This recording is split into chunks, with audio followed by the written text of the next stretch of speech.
السلام عليكم ورحمة الله وبركاته. الله يسعد أوقاتكم وين ما كنتوا.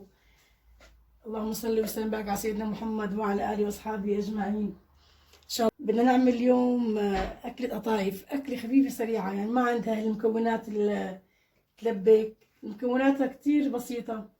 عندي هون كاستين طحين، نص كاسة سميد ناعم، عندي هون معلقتين حليب بودرة، معلقتين سكر، معلقة خميرة صغيرة، ربع المعلقة يكون يعني كتير قلال. عندي خميرة الحلويات، ظرف كامل بدي احطه، عندي 3 كاسات مي، كل طحين صعاب وشكل. هلا بجوز ما استهلك الكاسات، بجوز اخذهم كلهم. خليكم معنا. بسم الله الرحمن الرحيم. هي المكونات الجافة.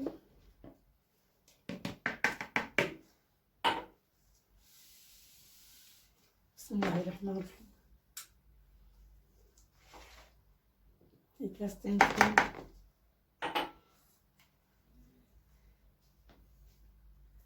هي نص كاسة سميد. بدي نوع على شغلة أنا. هلا في بإمكانكم تحطوا حليب بدل المي، اللي في عنده حليب موفر في يحط مي حليب، اللي ما في حليب في يحط. إذا انحضر الحليب البودرة خلاص بيرجع عن الحليب العادي السائل. بسم الله الرحمن الرحيم. اللهم صل وسلم وبارك على سيدنا محمد وعلى آل محمد. وهي الخميرة براس المعلقة، هي معلقتين سكر. أنا كلها أحط الجاف، مواد الجافة كلها مع بعضها وحركها قدامكم. بسم الله الرحمن الرحيم. بدي رشة ملح بس مشان تعدل القوام، وهي شوية ملح يعني شي بسيط يعني. بسم الله الرحمن الرحيم. نحرك مواد الجافة.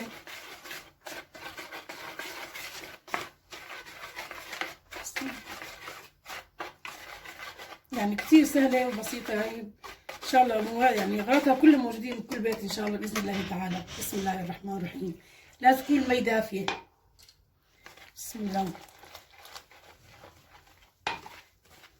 نحط بنص الكاسة الثانية وشوف شو بتستهلك.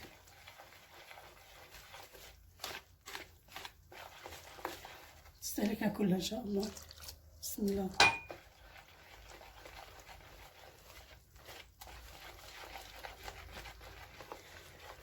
يلا أنا شفتهم يعني بدهم شوية مي، زدتهم يعني شوية كم مي. كاسة مي أكلوا تقريبا؟ يعني تقريبا يعني 3 كاسات ونص تقريبا. هذا لسه يعني بجوز استهلك شوي ثاني. يعني بجوز يوصل ل4. يعني لا 4، لا ما بوصل 4. هلا هون حطيت كاستين قدامكم طحين، نص كاسة سميد. هلا اللي بده يعني يكتر الكمية في ضاعف، يعني في بده يقلل كمان نفس الشيء، يعني بقلل الكمية. لسه بدنا شوية مي. هون بده يكون يعني المزيج شوية طري، يعني ما يكون جامد. والله الطريقة سهلة كتير، ما فيها شيء الحمد لله، يعني كله موفر ان شاء الله باذن الله بالعاده. موفر كله يعني موفر بالبيت، يعني سميد يعني مو هو الاستهلاك، يعني طحين نفس الشيء كاستين يعني. واكله طيبه يعني برمضان بعد صلاه التراويح.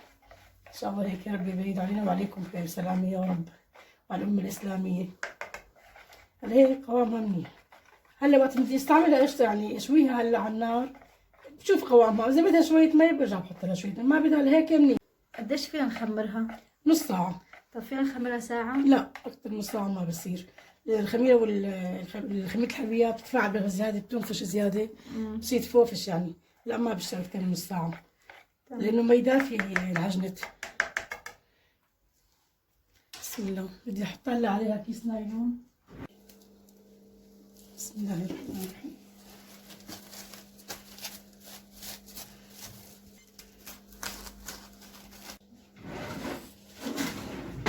لا خليها نص ساعة هلا مكمورة. بيجي النايلون وهي كمان شقفة عليها. كمان بدها دفاوة؟ مكان دافي؟ لا ما بدها مكان دافي هي. تمام. يعني دغري بتتفاعل دغري ان شاء الله مع الخميرة. انا ما كتبت خميرة اصلا يعني مشان ما تنفش كثير، يعني تبوخر هيك تنفخ يعني. تمام. يلا يعني بنرجع لكم بعد الساعة. جهز القطر هون لين ما تخمر العجينة. بسم الله. كاستين سكر وكاسة مي. القطر يكون تقيل. أي كاسة عندك تستعمليها بتستخدميها بتعيري فيها. يعني مش نفس الكاسة تبع السكر نفسها نفس مي، الكاسة مي. نفس المقدار ايه يعني، نفس المي. بس 2 سكر وحدة مي. 2 سكر وحدة مي. وهي كاسة مي. يعني 2 1. 2 سكر وواحد مي. 2 سكر وواحد مي. تمام. بدي بس وهلا بدي بس وهلا لحركهم على البارد شوية بس لين ما يذوب السكر. ما فيك تحركيهم هن على النار؟ لا بحركهم على النار بعدين بحط يعني هيك أفضل؟ هيك أفضل. هو الأفضل يعني بنحط من دون ما يتحرك يعني، بس أنا بحب أحركه هيك تحركتين يعني، بس مو أكثر يعني، مو نحتاجه يعني، بس يعني شي بسيط.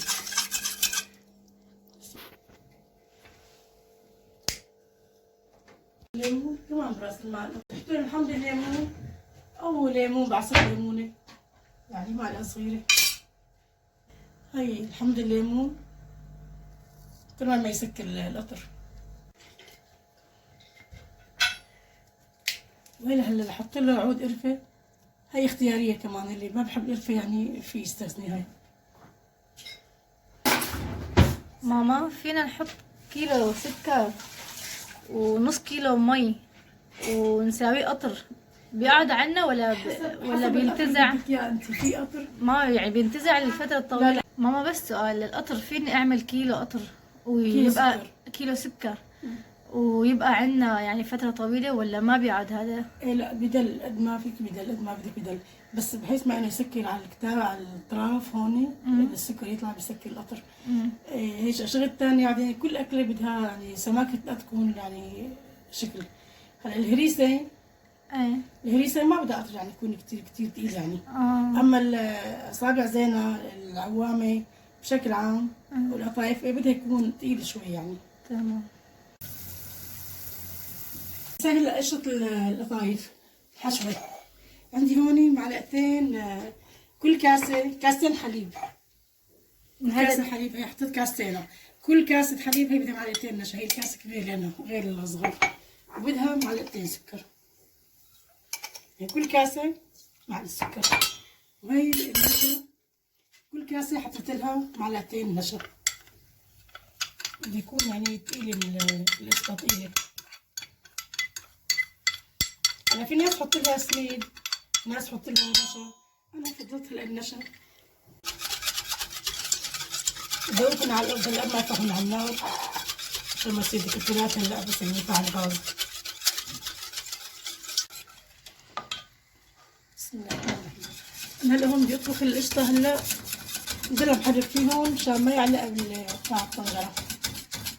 وهلا هيك صارت جاهزة هلا القشطة، بحط في تحتها، بحط باقي المكونات بقلبها هلا بعض البعض. هاي القشطة مساويتها أنا كمان بالفارطة الحليب، مساويتها عندي كان أنا بشيل معلقة قشطة تقريبا بحطها بقلبهم. هلا بتركهم حتى يبردوا، بزوجهم مع بعض البعض كتير مزهر منه. هاي مستحيل يعني. حاضر.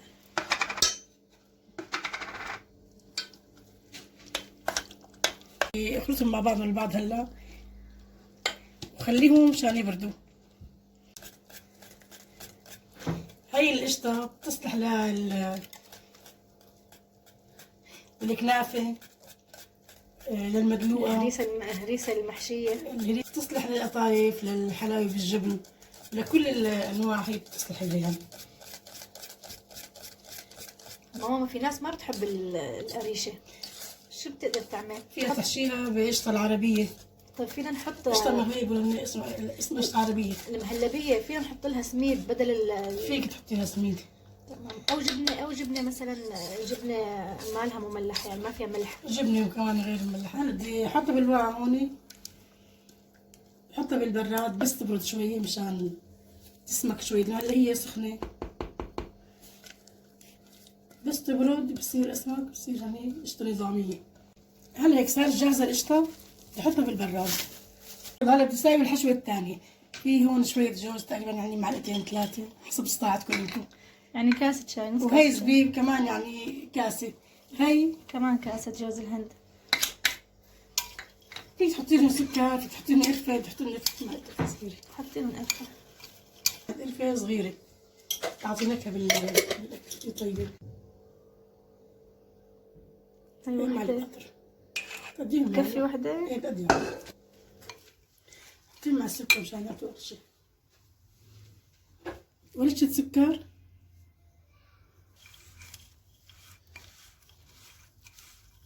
يلا هذه الحشوة الثانية صارت جاهزة. الأولى المهلبية وهي الثانية. راح تدعوا لنا. وهلا اجينا نشوف العجينة. عجينة القطايف ما شاء الله، بس بدها شوية مي. أرجيهم القوام.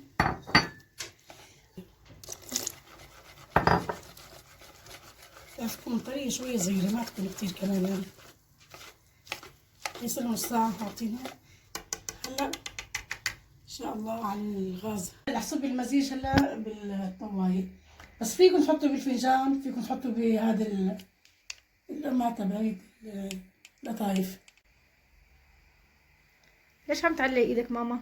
مشان تطلع رقيقة.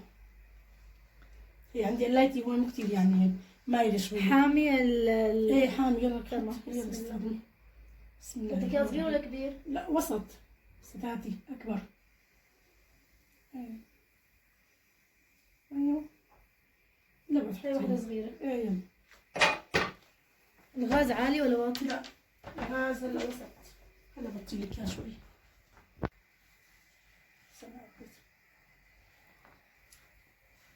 هاي شوف مكعبهم احلى.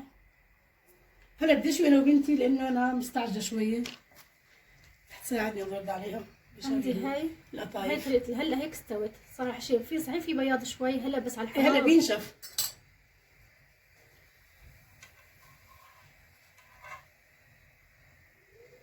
خليني ارجيكم اللون الشكل. رجعنا لكم من جديد وهي القطايف اللي عملناها صارت جاهزة وهلا على الحشي. خليكم معنا.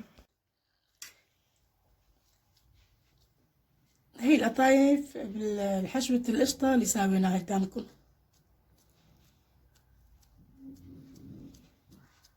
لازم تعصوا عليها شوي، ترصوا شوي مشان ما مشان ما تفتح. تفتح فتحة ليتها.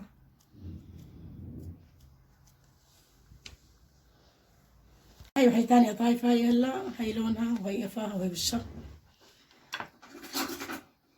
بس ما تكتروا بلا عشان ما اطلع الحشو لبرا اثناء القلي. وهي القطايف صارت جاهزة وعم نقليها. ما بتطول على النار هي عشان ما تاخذ لون كتير يعني تتأمر.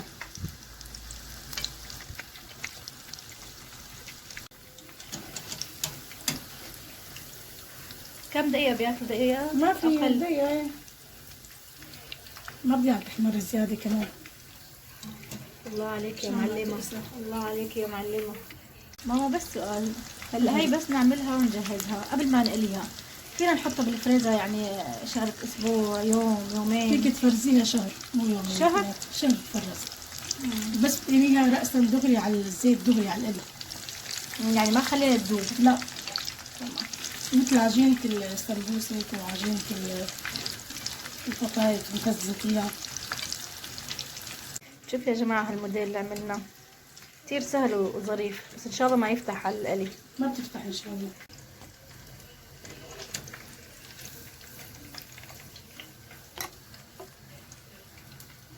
هو شو اللي بنسميها؟ قطايف شو؟ مقلية واسم إلها اسم تاني شو؟ هلا في ناس تسميها ستاتي، في ناس قطايف سيالات. شو بقول كان انه قطايف عصافيري مدري شو. قطايف عصافير نحشى قشطة بس هي ما بتنقلى. نية يعني. نية بتاكلها تمام. مع القشطة المقلية قشطة العربي. هدول قطايف بالقشطة. ما هو فينا نشويها بالفرن ولا هي حصرا هي قلي؟ لا فيك تشويها بالفرن. إذا ما بحب الزيت ما بناسبه فيك تشويها بالفرن شوي. ايوه اذكى ماما.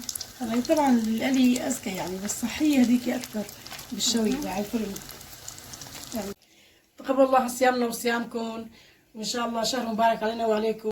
القطايف صارت جاهزة ولا تنسونا من دعواتكم، ما بقي إلا المغرب كتير حيأذن، وبهذا الوقت الدعاء مستجاب. بتمنى منكم تدعوا لنا وتدعمونا، وفيكم نحن بنكبر. شكرا كتير لكم، والسلام عليكم ورحمة الله وبركاته.